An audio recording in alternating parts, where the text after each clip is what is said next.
Welcome, everyone. Can everybody hear me okay? Okay. So we're going to get started tonight since I think Hugh has a hot dinner date or something of that nature. So we're on a schedule. And the building closes, so minor details. So welcome for everyone who's just arrived. We're going to talk about Ruth Benjamin tonight. So this image shows the lady of the hour tonight. Ruth Sterling Benjamin is one of our forgotten forces that shaped East Hampton's history, and in some ways literally put East Hampton on the map as a tourist destination. But many people have no idea who she was. Ruth is usually officially described in records as the first hostess hired for Home Sweet Home Museum by the village of East Hampton. Hostess, like most of the other labels she was given, is a large understatement for what she actually did. The more we looked into her story, supposedly as the military spouse who came to Napeague when her husband was stationed at Montauk and then became the force behind Home Sweet Home Museum, the more we realized that we were missing pieces and something didn't quite add up. So this photo of Ruth was taken from an event at Home Sweet Home celebrating Payne's birthday. And tonight we're going to talk a little bit more about her personal life and kind of the life of this woman who did marketing and lifestyle branding before Instagram and influencers. And we'll talk about the woman who made East Hampton's Home Sweet Home a shrine for domestic longing while spending most of her life as the tenant in someone else's home, renting a room. As Hugh King so poignantly notes, unlike John Howard Payne, who chose to live his life traveling, Ruth Benjamin never really had a home of her own as an adult. Ruth was born in Elmira as Ruth Sterling on July 28, 1882, to Henry Sterling and Emma. She was the youngest of four sisters. Her father ran a retail grocery store according to census records. This image shows the city of Elmira, which is where Ruth grew up. It's obviously a more modern image. But on September 9, 1908, Ruth married Walter Adams Benjamin at her home in Elmira.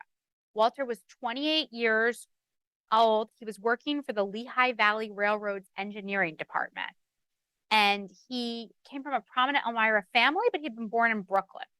So Walter called Bethlehem, Pennsylvania home at the time of their marriage. And this train is from 1907. It's one of the Lehigh Valley Railroad trains, which is the employer for Walter. Ruth's marriage announcement described her as one of the most popular young women of Elmira, a member of Elmira's best social set, and an attractive and accomplished girl, which already speaks to how incredibly socially gifted she was. In June of 1909, the couple's daughter, Betty Elizabeth Sterling, was born in Bethlehem, Pennsylvania. You can see the Lehigh Valley Railroad headquarters building in Bethlehem, Pennsylvania here, which is why the family was living in Bethlehem at the time. They didn't stay there very long. Their son, James Adams Benjamin, was born in Chappaqua in 1910, October 1910. We don't know why they were in Chappaqua when he was born. It's not entirely clear how or why they first moved to Long Island, but the County Review newspaper mentions Walter having an aunt in Riverhead.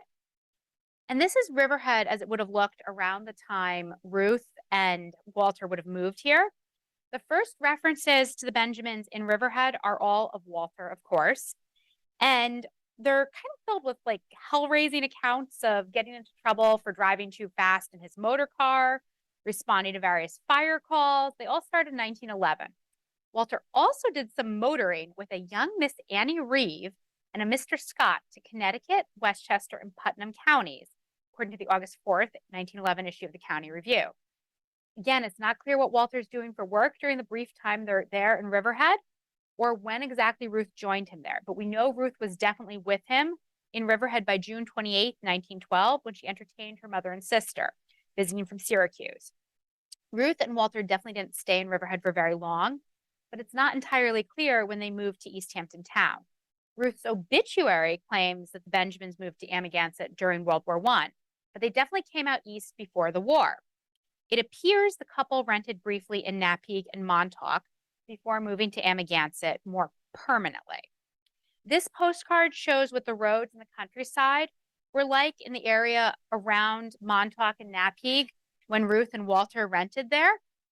So on November 8th, 1912, the County Review reported that Walter and a friend hired a shanty at Napeek to go duck hunting. The following summer, on June 13th, 1913, the County Review reported that Ruth and children would spend the summer in Montauk. This is the 1916 map. Let's see if my fun toy works here. So this area right here is what we're looking at. This is Meeting House Lane in Amagansett, and this is the Aborn Cottage. On September 11th, 1914, Walter leased the Aborn Cottage in Amagansett for the fall and winter months. And that's the first reference we have to the family being here, really, for more than just a brief visit. By 1915, census records show that Ruth and Walter lived at, quote, Napeek Beach, where Walter is working as a fisherman. This postcard of Amagansett shows what the downtown area would have looked like where Ruth lived. And it also specifically refers to a hill. It's titled West Main Street on the Hill, Amagansett.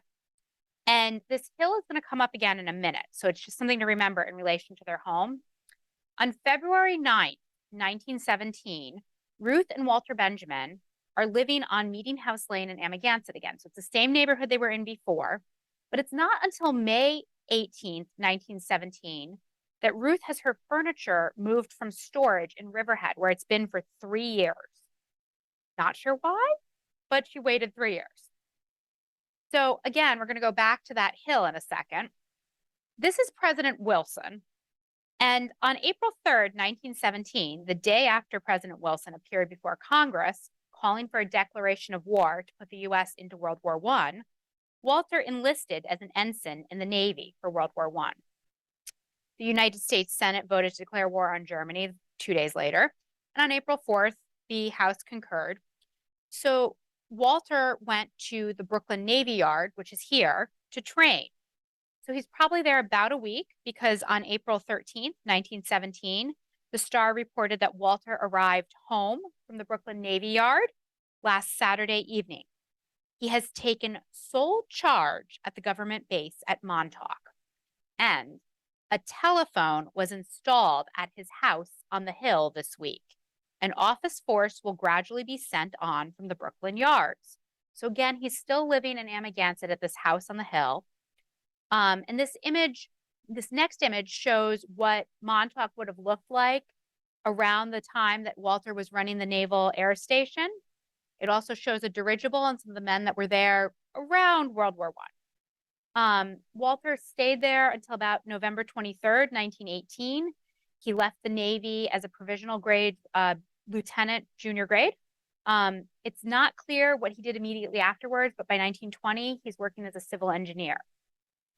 The 1920 census also shows Ruth's mother living with the couple and their children in the home they rented on Meeting House Lane, again in Amagansett. But they're still renting. They don't own the home. So in the 1920s, Ruth, mainly appears very much in the social pages of the newspapers. She's entertaining ladies from the card club. She's engaged in other routine social activities. Her obituary claims that the family moved to East Hampton in 1924, although the Star lists her entertaining the Ladies' Card Club of Amagansett at her home in East Hampton in 1923.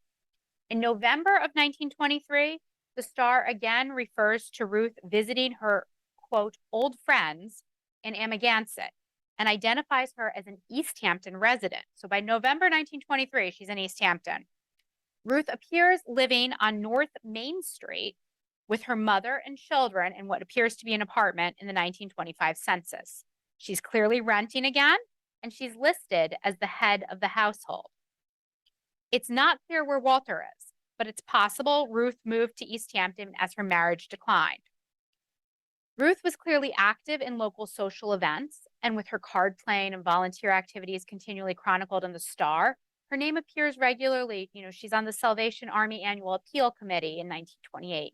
She's part of the Ladies Village Improvement Society's Sign Committee in 1932. There's an endless list of holiday bake sales and church fundraisers.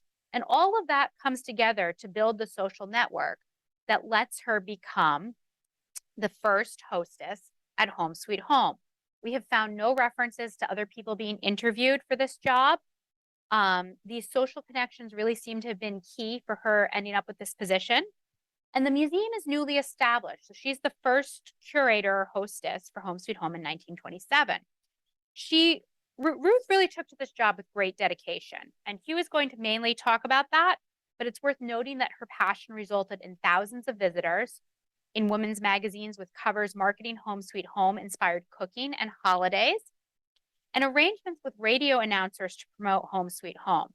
One Los Angeles area radio announcer even arranged to fund a promotional postcard mailing program with Ruth, where she would mail people postcards of Home Sweet Home all over the country at his expense. It's hard to miss the poignancy in all of this of a woman who spent most of her marriage shuffling between rented homes, who literally waited 3 years to move her furniture out of storage, and returned to renting apartments and rooms in someone else's home, running a museum devoted to celebrating the comforts of your own home. Surely this had to inspire some of her ability to market the Payne Shrine and the wonders of Home Sweet Home. It's not clear when Walter returned to Amagansett, if he ever left Amagansett, or when he bought a house. But by the 1930 census, Walter appears owning a home in Amagansett. He's making $14,000 a year in salary as an insurance agent, which is a lot more than it sounds now. It's about $248,000 a year today, according to the Bureau of Labor Statistics. And in an important show of the advent of technology, Walter Benjamin's home has a radio, so he's really living it up in Amagansett. So, unfortunately, the census records show that Ruth isn't living there, as many of you are probably starting to suspect. Let's see if I can get this toy to work. This is where Ruth was living. Ruth and her kids are renting a house in 1930 from the Hunting family in East Hampton Village on Mill Hill Lane, taking on a boarder, insurance agent Cornelius Rhizome Slate, whose name may sound familiar to a few people. And her son, 19-year-old James, is working as a salesman in one of the hardware stores in town. Her 20-year-old daughter, Elizabeth, is working as a simplex operator for the Western Union store in town. Ruth is identified as divorced on the 1930 census, although strangely enough, Walter appears the only person in his house and is listed as married. Walter died in October of 1931 in Poughkeepsie. He was buried in Elmira with his parents, and perhaps the most revealing is the piece in the Star on Walter's estate from November 13th, 1931. Walter left, quote, the bulk of his property to a friend, Miss Molly T. Egan, with only a minor bequest to his widow, Ruth S. Benjamin. Continues, Molly was given, quote, all personal effects, autos, boats, furnishings of the house, and buildings at Napeek, together with the proceeds of life insurance policies. She is also given the use of residence for life, along with the right to sell the house or property. And only after Molly's death are Betty and James to receive whatever remains of Walter's estate. In January 1935, Ruth underwent an operation at St. Luke's in Manhattan, the hospital. She had a tonsil operation and an eyesight operation. This is the first of what becomes a series of health issues and operations and hospitalizations in her life. And of course, the ever-chatty East Hampton Star notes her every absence, along with the reason she was gone and who's covering Home Sweet Home for her. This postcard of St. Luke's Episcopal Church is where Ruth's daughter, Betty, finally marries David Keller in 1936. In 1936, David Keller first comes, I believe it's in June, to visit the Benjamin family from New York City. The couple is married at St. Luke's in October 1936. And of course, when Ruth's grandson David is christened in New York in October 1937, Lillian Worthington's the one to fill in for Ruth, and we hear the whole saga of her trip to New York in the Star.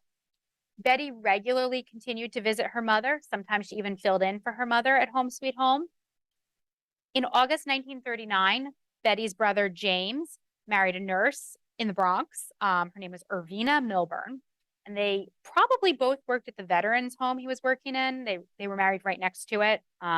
We don't see as many references to James visiting in the paper, but he came. This next image is Cortland Mulford. Cortland Mulford became Ruth's landlord in 1940. She moved from Jeremiah Miller Hunting's house on Mill Hill Lane to a house owned by Cortland and Charlotte Mulford on Buell Lane. Basically a couple doors in from the library on Buell Lane.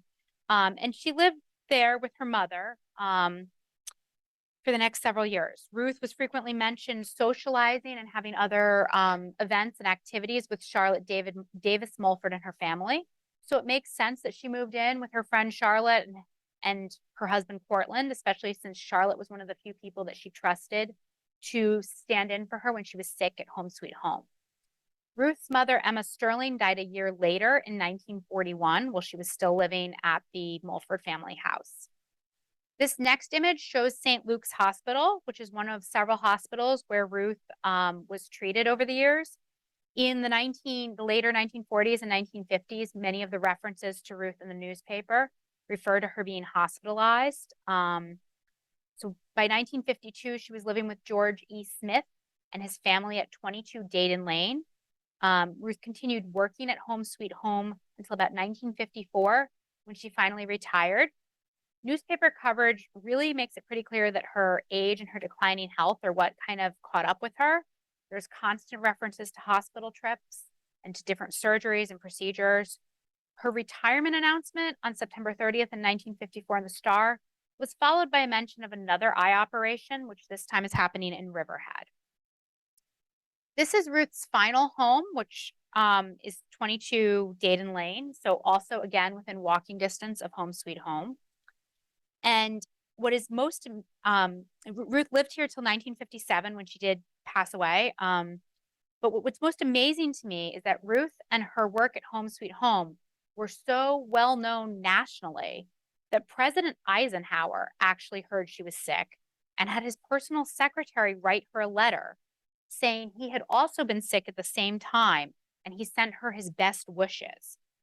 So for a better understanding of why this would even happen, because it's kind of hard to imagine a hostess at East Hampton getting a letter from the president because she's sick, I'm going to let Hugh King take over and talk a little bit about all she accomplished while she was running Home Sweet Home.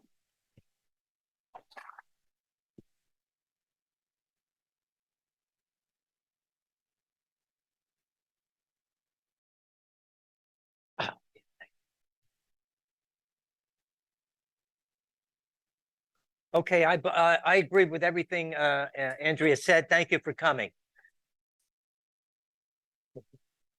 You know whose hat this is? Carlton Kelsey's hat. You know who Carlton Kelsey was? He was one of our great historians from Amagansett. Okay, I would really want to thank Andrea for suggesting this. I've worked at Home Sweet Home for 21 years, and we have never done any program about Mrs. Benjamin. So it's about time. I think we did that. Okay, now, you ready? Okay, here we go. By the way, there are two plates up here, and I'm going to pass them around. Don't drop them. Okay, this is from September 19th, 1930. Miss Marion Talley, who made a sensational debut at the Metropolitan Opera House, leave that right there, okay, years ago, and then retired to her farm in Kansas in 1928, was a visitor to Home Sweet Home last Friday, September 19th, 1930. Miss Talley was the guest of Mrs. John Keith of New York City and motored down from city with her mother, Mrs. Helen Talley, and her sister, Miss Florence Talley, to visit the Payne Shrine. A number of pictures were taken of Miss Talley at the entrance to Home Sweet Home, according to the hostess, Mrs. Ruth Benjamin. Now, who was Marion Talley? Let's throw that right there. She was an American opera lyric soprano. She was at the time in 1926 the youngest prima donna to have made her debut at the Metropolitan Opera.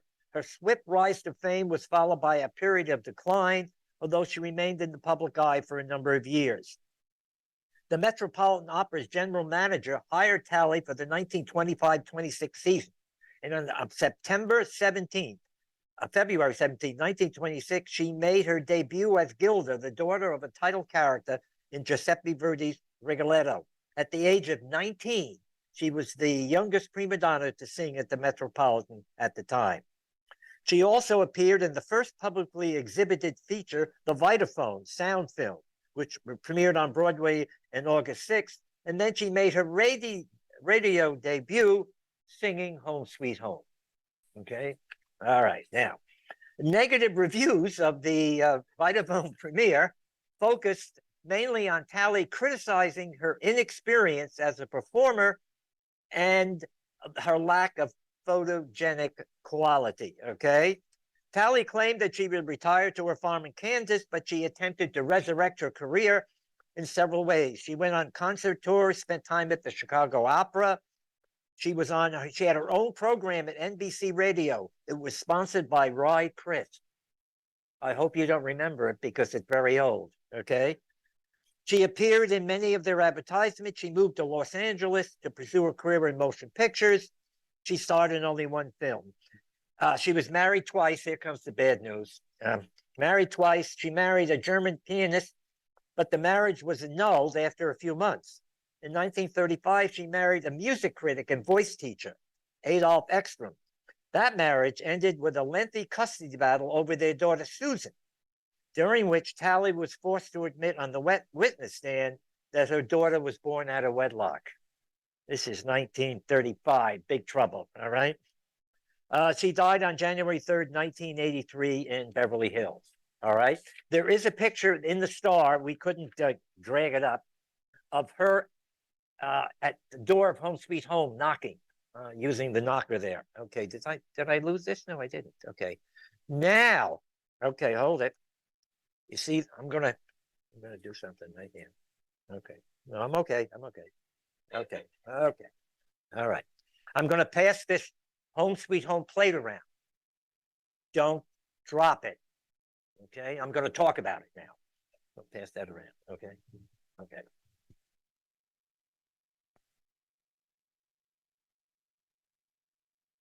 Okay, now we're still in the 1930s. The installation of offices of Home Sweet Home Rebecca Lodge, number 683, International Order of Oddfellows, was held last Friday at the Oddfellows Hall. Remember, the Masons had a group, and then the Eastern Star was the female part of that. Well, this is the Rebecca Lodge. And what they're doing is they're giving the retiring noble, Mrs. Mattie Sarr, they're giving her one of these plates that I'm passing around. So this is 1930. So I'm trying to figure out, where did the plates come from? Well, if you look on the back of the plate, it says Roland and Marcellus. Roland and Marcellus Company is part of a mark that appears on historical Staffordshire, dating from the late 19th, early 20th centuries. Roland and Marcellus is the mark used by an American importing company in New York City. The company worked from 1893 to about 1937. And they're usually blue with rolled edges, blue and white. Well, where did this come from? Well, now we got Max Rudishan. It says on the back of that plate, doesn't Max Rudishan's name on the back of that plate? Yeah, well, now, what's he doing? Well, Max Rudishan was a station agent on the Long Island Railroad here in East Hampton. And he had been there for 25 years. And this company was based in New York City. So I think that's where he got the plates, coming out on the train, and then was selling them here in East Hampton. And that's where that plate came from that they were giving out at the Rebecca Lodge. Okay? Okay, now we have one more picture for this part. And I think I can do it. There she is. You know who that is? No, you wouldn't recognize her. It's not a great picture. It's the Swedish Nightingale. Who's that? Jenny Lind. Jenny Lind was brought, that's all right, leave them on the floor, they're okay. Jenny Lind was brought to America by P.T. Barnum. And in 1850, she was in Washington, D.C. at the National Theater. Mrs. Benjamin gave a portrait of Jenny Lind to Home Sweet Home. It's hanging in the parlor. Well, why Jenny Lind? because in 1850, they opened up the National Theater in Washington. In the audience was Lewis Cass, who had just lost the presidency to Millard Fillmore, Daniel Webster, and General Winfield Scott. And also there is John Howard Payne. So Jenny Lind performs her concert, and then for her encore, she turns to the box where Payne is sitting and sings Home Sweet Home to her.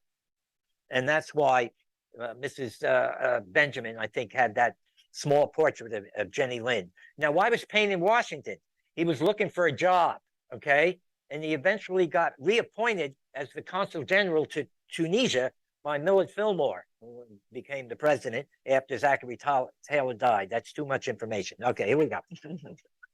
Okay, now we go to 6/5/31. They're celebrating the birthday of John Howard Payne. Now, this goes on for many years. Now, celebrating the birthday of John Howard Payne in East Hampton is not correct, because John Howard Payne was not born in East Hampton, okay? That whole story began in the late 1800s. He was born in New York City, okay? So make sure you realize that. Okay, East Hampton to celebrate birthday of John Howard Payne. William Granger will speak, marks the first celebration of John Howard Payne's birthday in East Hampton. On Tuesday, East Hampton will celebrate the birthday of John Howard Payne, who was born on June 9, 1791. At 3:45, the school children will assemble at the old Payne Shrine, and accompanied by the school band, will sing Payne's song. Throughout the village, flags will be displayed, and it's planned to make the affair an annual event. The flags still go up on June 9th, on John Howard Payne's birthday. Reverend William Granger, the rector at St. Luke's, will give a short talk. And I think I have a short picture of him. There he is. Okay. There he is. He's all dressed up. Okay. As far as we know, this will be the first time that Payne's birth will be celebrated in the village. On Wednesday evening, June 9th at 7:15, there will be a program of interest to the lovers of East Hampton over the Columbia Broadcasting System. This is all why Mrs. Benjamin's here. Leonard Edwards, manager of the East Hampton Theater, is thought to have been the first to conceive the idea of observing Payne's birthday. And you have to put it back there. Don't drop it, Andrew. Okay. Leonard Edwards is important because when the village was going to decide whether they were going to purchase Home Sweet Home, Leonard Edwards let the Edwards Theater be used. So Oscar Treader and Mayor Sam Gregory had a meeting of all the people in the village at Edwards Theater promoting, buying Home Sweet Home. Okay. Mrs. Ruth Benjamin, hostess at Home Sweet Home, reports that Mr. and Mrs. Montgomery Mann of Brooklyn presented a portrait of a large engraving of Sir Henry Raleigh Bishop, which was found while visiting in New England. Now, who's Henry Raleigh Bishop? But first, you got to find out who William Granger was. I'm throwing these on the floor. Okay. William Granger, of course, was the rector at St. Luke's. Okay. He was the pastor from 1921 to 1941. He was born in England, and he and his wife every year on New Year's Day opened the rectory up for open house. So now he retires, right? It's 1941. He's going to buy a trailer, and they're going to travel to Florida. Guess what? Gas shortage. It's the war. So they had to postpone the trip. And now I didn't get to St. Luke's, but there's supposed to be a stained glass window and a bronze plaque to be in his honor, Reverend Granger. Okay, now who's Henry Bishop? Henry Bishop, throw that on the ground. Henry Bishop wrote the music to Home Sweet Home. John Howard Payne only wrote the words. It was part of an operetta called Clary, the Maid of Milan, which appeared at the Covent Garden Theater in 1823. Now, Bishop was an English composer from the early Romantic era. He's most famous for his songs, Home Sweet Home and Lo, Hear the Gentle Lark. He was the composer, arranger of some 120 dramatic works, including 8 operas, light operas, cantatas, ballets. He was knighted in 1842. He worked for all the major theaters in London, including the Royal Opera House, Covent Garden, Theatre Royal, and Drury Lane. All right, that's the good news. Here's the other news. Bishop's later years was clouded by scandal. He had married his second wife, the singer Anne Reverie, daughter of Daniel Reverie and sister of Robert Reverie. I don't know who they 1831. She was 23 years younger than him, and they had 3 children. Isn't it great so far? In 1839, Anna Bishop, as she was known, abandoned her husband and 3 children to run off with her lover and accompanist, the harpist and composer, Nicholas Charles Bokaska. They left England to give concert tours abroad until he died in Sydney in 1856. Anna Bishop sang on every continent and was the most widely traveled opera singer of the 19th century. Then in 1873, because John Howard Payne spent time in Brooklyn with his brother Thatcher, they decided to put up a bust of John Howard Payne in Prospect Park. Frederick Law Olmsted must have died when he found out they were going to do that, because they put it over this beautiful expanse. But in order to put the bust in the park, they had to raise money. So they had a concert for it. Anna Bishop said she would come and sing at this concert, sing Home Sweet Home. And in the museum, we have the letter that she wrote to the committee saying she was coming to do. And that's, of course, Mrs. Benjamin. Throw them on the ground. Okay, what's next? That's, okay, hold it. Oh, there's Henry Bishop. I talked about him already, right? Yeah, okay, good. We can leave him. Goodbye, Henry. Elbert Edwards told me about this. The late Elbert Edwards, who was a East Hampton Village trustee. One visit to the historic place, Home Sweet Home, as mailed to Mrs. Benjamin 2 photographs showing a tablet erected to the memory of Payne's grandmother, Elizabeth Osborne Myrick Payne, at Barrington, Nova Scotia. During the American Revolution, thousands of Tories fled from New England to Nova Scotia. The inscription on the bronze on the plaque says Edmund Doane, one of the grantees of this township, died at Barrington 1806. Elizabeth Osborne Myrick Payne, his wife, grandmother of John Howard Payne, the author of Home Sweet Home, born in Massachusetts 1815, died in 1917. So Elbert found a picture of that too, and he sent it to us. We have it in the files. Who would have thought? He just happened to be up there, and he came across that. Okay, now, here we go. We're going to get to Eloise now. Okay. Memorial tree planted at Payne Shrine. This is 1932 now. For the commemoration of the 200th anniversary of the birth of George Washington, the Garden Club of East Hampton has planted a boxwood tree brought from Mount Vernon on the grounds of Home Sweet Home. The marker placed on the tree bears the following inscription: Memorial Tree, George Washington, 1732 and 1932 bicentennial. When Loretta and I got to Home Sweet Home, we see the plaque. There's no tree. It had withered away, I guess, to the time, so I picked the plaque up and we have it in storage, okay? But the boxwood was planted near the cellar door at the rear of the cottage. The Garden Club did a lot of work at Home Sweet Home, you know, to the garden. They planted 2 large boxwoods, a magnolia tree, and then magnolia tree was fantastic, but we finally got disease and we had to take it down. A white dogwood, white lilacs, and daylilies. Another visitor this week was Eloise Payne LeCure of Bedford, New York, grandniece of John Howard Payne. She stated that she had in her possession several personal effects of Payne, among them a miniature of Payne at the age of 20. So here's Mrs. Benjamin seeing a relative of John Howard Payne come to the museum with artifacts, okay? Now, who was this Eloise Payne LeCure? She was a founding member of the Bedford Garden Club, which was a founding organization of the Garden Club of America. The Bedford Garden Club established a medal in her honor in 1949 and presented it to the Garden Club of America. She also painted watercolors of the Montauk Association houses that were built in the early 1880s. You know what I'm talking about? You know, in the 1880s, Arthur Benson winds up purchasing Montauk, and he has 7 houses built up there. They're called the Seven Sisters, the Montauk Association. And Eloise Payne LeCure painted all of them in watercolors. And that's one of them. Now I'm thinking, what is she doing painting in Montauk in the 1880s? Well, come to find out, her father, Thatcher Taylor Payne, owned land in Montauk, and he sold some to Carl Fisher. And that's why she was out there. Never would have thought that. Okay, I'll throw that on the ground. This is 1933. We're moving right along. Okay.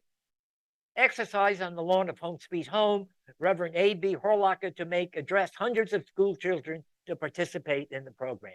The DAR from Southampton was there. The Federated Women's Club was there. DAR members from Stony Brook were there, and Mrs. Mrs. Benjamin is hosting all this, pretty much by herself, I'm pretty sure. Okay, so there you go. Oh, what do we got next? We got East Hampton will pay tribute to the memory of John Howard Payne on Saturday, June 8th, when a simple but appropriate service will be held at the Home Sweet Home, in the childhood home of Payne. Wrong. Okay, wrong. Now, Payne did visit here as a child, we think, because he writes about being afraid of geese. They used to hang around the pond. Okay. And he remembers a teacher who used to teach at the townhouse. That doesn't mean he went there, though. Okay. But he knew all about East Hampton. He visited here in the 1830s. And he wrote this long travelogue about East Hampton. And the people in East Hampton hated him for it because it was tongue-in-cheek. And they didn't like tongue-in-cheek, people in East Hampton. It was published in the Sag Harbor Express. Okay. Let's see, the childhood home of Payne. Now, wrong. Okay. The ceremony will include singing by a chorus of school students, music by the high school band, and an address by Major J. Verno Bouvier Jr., prominent summer resident and distinguished orator. Well, here he is. Oh, no, wait a minute. Ooh. This is a very important picture. There's Mrs. Benjamin over on the right, one of the few pictures that we have of her that Andrea found. And this is a group of young women who are celebrating, and the woman in the middle, the name is Nettie Sherrill, who later became Cheryl Foster, one of our other great historians. She lived on if you go down to North Main Street and then you come to the fork in the road, take it. No, you come to the fork in the road, right on the right is the Sherrill farmstead. That's where Cheryl. So thank you. Let's see if she was in the middle. Hold it. Let me go back. Yeah. She was in the middle there. You could, no, the tall one, right? No, I'm sorry. 1, 2, 3, 4, 5, 6. Oh, she can't be in the middle. She's 1, 2, 3, fourth from the right, from your right, second from my left. Okay. Yeah, there she is. And if you knew her later in life, you could see that's her.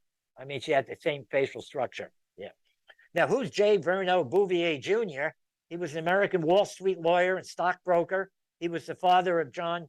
Oh, wait a minute. Let me move ahead. There he is. Yeah. He was the father of John Vernet Bouvier III, as well as the grandfather of the First Lady Jacqueline Kennedy, Lee Rathwell, and Edith Bouvier Beale. Okay. He was admitted to the bar in New York and began working at this law firm. But during World War I, he was commissioned a major in the Judge Advocates General Department of the Army, the legal arm of the United States Army. That's where he gets the colonel from. He didn't go overseas and do anything. Don't worry about it. All right. Around 1910, Bouvier bought a home on Long Island known as Wildmoor and Appoquog Road in the Georgia Capon section of East Hampton. But in 1925, his wife bought the much larger estate known as La Sada on Further Lane, right? Which was built for George Sherman in 1917.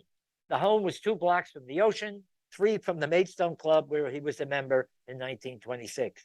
He entertained many friends, including Columbia President Nicholas Murray Butler, Judge Samuel Seabury, among others. And through his eldest son, John, he was the grandfather of the First Lady of the United States, Jacqueline Kennedy Onassis, Lee Rathwell. Through his daughter, Edith, he was the grandfather of Edith Bouvier Beale, Phelan Beale Jr., and Bouvier Beale. Okay, that's him, John Vernet Bouvier. Moving right along. Hello. Oh, boy. All right, there he is. You know who that is? Very famous. No, of course we don't. Okay.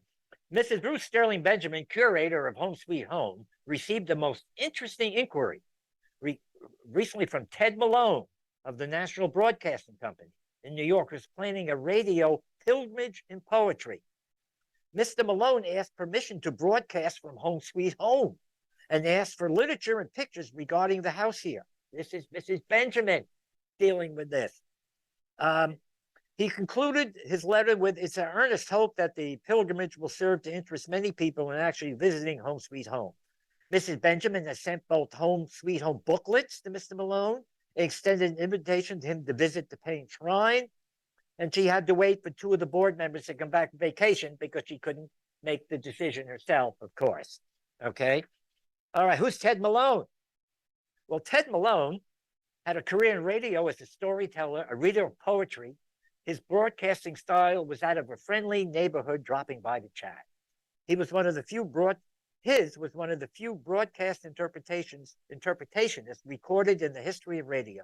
He had a career in radio for more than 40 years, and that's Ted Malone, okay? And he actually they did broadcast a program on Home Sweet Home, but they didn't come to Home Sweet Home. All right, Mrs. Benjamin, I have to send them all. It's getting crowded up here with stuff on the floor. All right, here we go. Okay, what's next? Oh boy. Okay, the museum group coming. Here we go. I'm sorry. All right, that's Samuel Hedges. He was the first president of the East Hampton Historical Society, and he's dressed up. He could be at the back door of the Mulford House, not necessarily Home Sweet Home there. Okay, 35 Brooklyn Museum of Art and Science took out into East Hampton. At the library, they were received by Mr. and Mrs. Morton Pennypacker.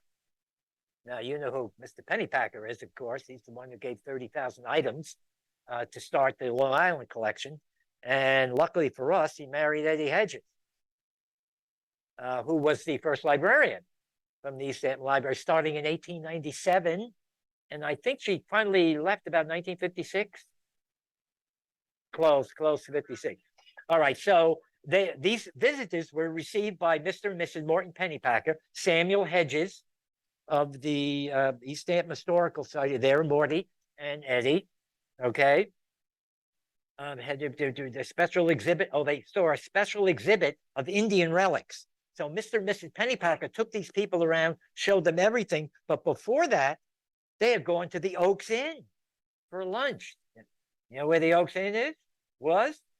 Well, the building, something like the building is still there. It's landscape details on Montauk Highway. The Oaks Inn was across the street at one time, and I think it got moved there. And this was the place where firemen's dinners were held. Any kind of, after the Guildhall players had a play, they'd go to the Oaks Inn after the last performance and tell everybody how good they were, okay, or each other anyway. So yes, so that's a group visiting East Hampton. This is 1937, and now we go to 1939. This is not the float I'm going to tell you about, and let me see if you can figure out why. All right. East Hampton was represented in the parade, which marked Suffolk County Day at New York's fair, by two floats. Home Sweet Home in miniature went to the fair on one of Vincent Bardis' trucks. Vincent Bardis, there's a Bardis Lane in the village because his son died during World War II. And he had a trucking. That building is pretty much there where he had his trucking business, right on the corner of Bardis Lane and, well, now it's Accabonac Highway. It used to be Lily Hill Road. All right, so Vincent Bardis, the village.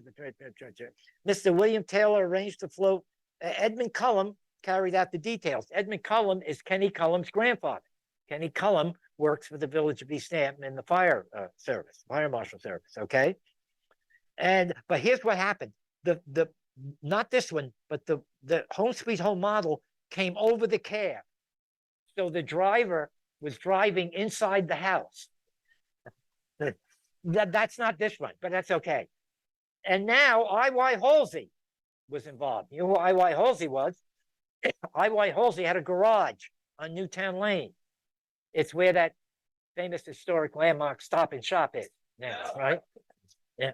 Stop and Shop, we used to be Wall Bombs, then it was the A&P, but then it was I.Y. Halsey's garage, and all the summer people would bring their cars out here, and then over the winter, they'd store them in I.Y. Halsey's garage. And I.Y. Halsey was one of the forerunners of starting the American Legion, because after World War I, during World War I, Edwin C. Halsey, his brother, died. And that's what the name of the American Legion Post was at the beginning, the Edwin C. Halsey Post. So they get this windmill, this model of a windmill loaned by Mrs. Charles Foster of Southampton. The late Mr. Foster built the mill, which is a copy of the Hayground mill, 1/4 size and complete outside and in. Now, I'm not sure of this, but if you look at pictures of the LVIS Fair that's on the Village Green, there's a windmill there. This might be it. This might be. And you know where this windmill wound up? It's on Cross Highway by Brent's. If you go down Cross Highway, you'll see this little windmill. And Richard Barons thinks it's the same windmill that was on the Village Green during the LVIS Fair, which I think might have been this model of the hay ground mill. Yeah, well, who knows? So just have to believe me. Oh boy, here we go. I was here. I was at this place. Somebody came to Home Sweet Home and mentioned the Payne Memorial at Union College. John Howard Payne wanted to become an actor. His father said, no, thank you. Even though his father taught elocution, that was probably one of the reasons why Payne got interested in acting. So they sent him into New York City to take his brother's place at a counting house. He's sneaking off to the theater. Okay. He writes a play that closed in one night, and they find out he's going to the theater. So they're going to say, we'll take care of this. We'll send him up to Union College. So up he goes. Union College opened up like 1790. And while he's there, he has to stay with the president, Eliphalet Knott, who was the president of Union College for over 60 years. And he made Payne sleep in the same room with him so he would do his studies. Well, Payne, while he's there, he starts a magazine called The Pastime. And we think that might have been one of the first newspapers or magazines done at a college campus, The Pastime. He also dressed as a female character in one of the plays and gave the epilogue. But luckily for Payne, or unluckily for Payne, his mother dies. Okay. His father's in financial straits. So then they let him go to become an actor. And that's how he started his acting career in 1809. Okay. Now the Payne, let me get to the Payne. This is right at the gate going into Union College. And it's got inscriptions on here about the words to Home Sweet Home are on here. And it's been there. I think it was put up in 18-foot statue, 1911. And it's still there. Okay. Okay. Now here we go. Well, not. I do. Oh boy. Wait a minute. We can't lose this one. Hold it. You ready? Okay. And there's that one. Yeah, that we'll just give it that. Okay. Here we go. So Mrs. Benjamin is writing an article about all these people visiting, and Mrs. Benjamin has this in her diary. You know, all her letters are in the Long Island room now. You know, all the letters that she wrote, anything is in on the digital Long Island. Okay. This is Mrs. As we're trying to devote this article to the guests who visit Home Sweet Home, the following story, which doesn't reveal anything towards the home of John Howard Payne, which it wasn't, by the way, right, is told merely as an anecdote from Mrs. Benjamin's diary. This is what she writes. Mrs. Christian S. Hobbs of Brooklyn told me a story of an Irish woman, said Mrs. Benjamin. She complained that her husband never worked when he was alive. Okay, but said that after he died, she surely had him working. She had his ashes put into an hourglass, and every time she turned it over, believe me, he was working. Oh, that's my favorite story of the whole thing. That's a good point, isn't it? All right, we got through. We've done this. We're almost done. There's the Payne Memorial. I know. Okay. Now, this is the last story, okay? When I got to Home Sweet Home, I started looking through Mrs. Benjamin's papers that were there, that were kept. And I see these letters from Dr. Hideo Kawanami. He's in Japan. And when he was growing up, the Home Sweet Home was translated into Japanese in 1884. So Dr. Kawanami is growing up with his mother singing the song. So he writes Mrs. Benjamin, hey, can you send me some stuff about Home Sweet Home? I want to write a story about John Howard Payne. And these letters are in the records of Home Sweet Home. Well, then the war comes. So then it stops. But wait a minute. Then he reconnects with Mrs. Benjamin, and she's sending him all this material over there. And he writes the story, but he's having trouble because the Japanese language was changed, I guess. after World War II. All right. So now we're coming along. I'm at the museum. This Japanese newspaper comes in, or television program. We do a program, and it's shown in Japan. And then I get this letter. Hi there. I'm the daughter of Dr. Hideo Kawanami, and I have his book written in Japanese. Send it on over. She sends it over. The Village Preservation Society agrees and to pay for the translation. And we find, I want to get her name right, a young woman who's working at the Montauk School. Okay. Miyuki Shabasaki. She was working as a teacher's aide. She translates the book into English. Then Hideo Kawanami's daughter and her husband come to New York City. They come out to East Hampton. We take them on the tour. We show them the book. The mayor shows up. Kathleen Cunningham from the Village Preservation Society shows up. We take them to lunch at the Grill. And then we took them down to Montauk, and they could not believe the open space we have here. They live in Japan, in the city, and their apartment's probably the size of this thing. So you think that's the end of the story. Dr. Kawanami never got to see Home Sweet Home. Wrong. He's here for some reason, and he's down at Hither Hills. And these people down there read this article about the book, and they show it to him, and he wound up coming to Home Sweet Home after Thanksgiving. Somebody opened a museum up to him, and so he was able to see it.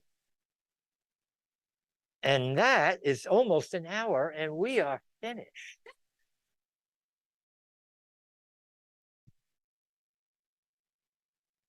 Thank you for coming. Thank you very much.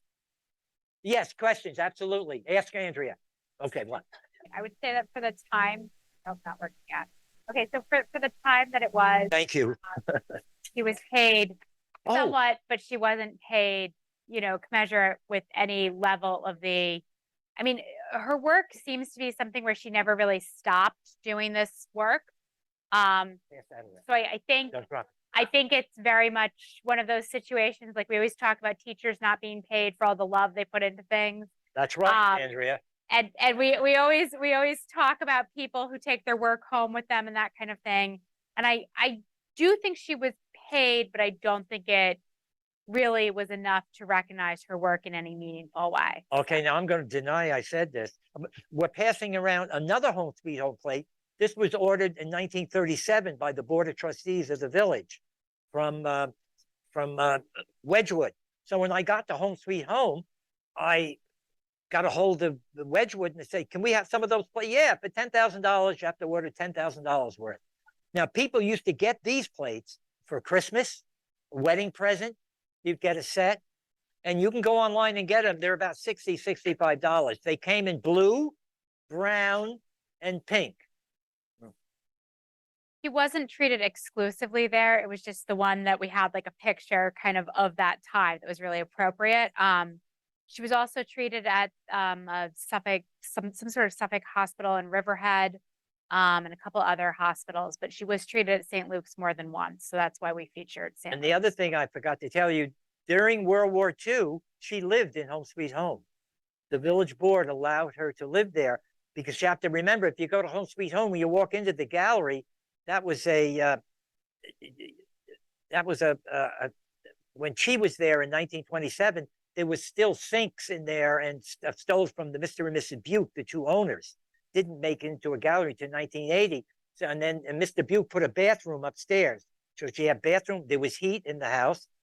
So she had some water. So she lived in there for a couple of years. I just couldn't figure out exactly when that was because we had her at the Mulfords and then we had her at the Smiths, but we just didn't have her in between. So yeah, presumably she was staying because of the war, and there was a lot of concern during the war for just as post 9/11, we became very worried about some of these local sites of cultural significance and other, places that were important in terms of transit hubs and that kind of thing. There was the same sort of fear that cultural sites would be bombed during World War II. So I think there was probably something related to the war which related to why she was given permission to stay there. I did not find the exact wording on all of this. Hugh's seen it. I couldn't find it, but that doesn't mean It's in the town. It's in the village record. It's in there, but I didn't find the exact the details of when she was living there and how long and It why. didn't really give a lot of details. It just said that she was given permission to live there, and then I don't know how long she lived there, right? It wasn't very clear if she was actually living there versus she had the permission to stay, was kind of the part that I got stuck on. And she was also there during the 38 hurricane in the building. In the building during the 38 hurricane. So that's why it's so important. I told you all these years I was there, and because Andrea put that exhibit together of women, remember up during women's work, our exhibit in the lobby right now, which is only up for probably a couple more days, maybe another week or two, but it's women's work, and it's talking about the role of women and women's organizations in shaping East Hampton. And we really started looking at Ruth Benjamin both because of the digitization work we did with Home Sweet Home and in terms of this exhibit. The two sort of combined. And the more we kept looking at Ruth, the more we kept saying, this lady really got into a lot of things. I mean, you look at these crowds that come to Home Sweet Home at her events.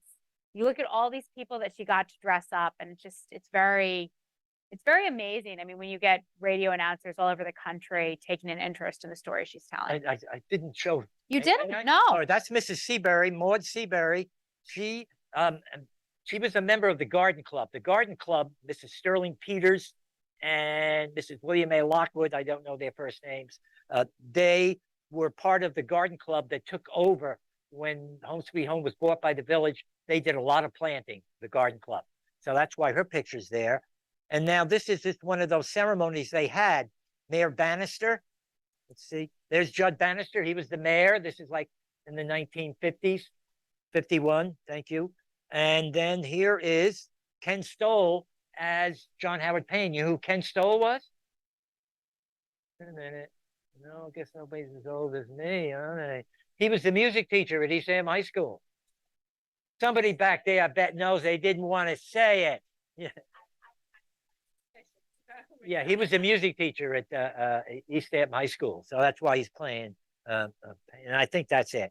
Yeah, that's it. That's it. Thank you. Thank you. Thank you. Thank you. Thank you. All right, we did it. And did it in an hour.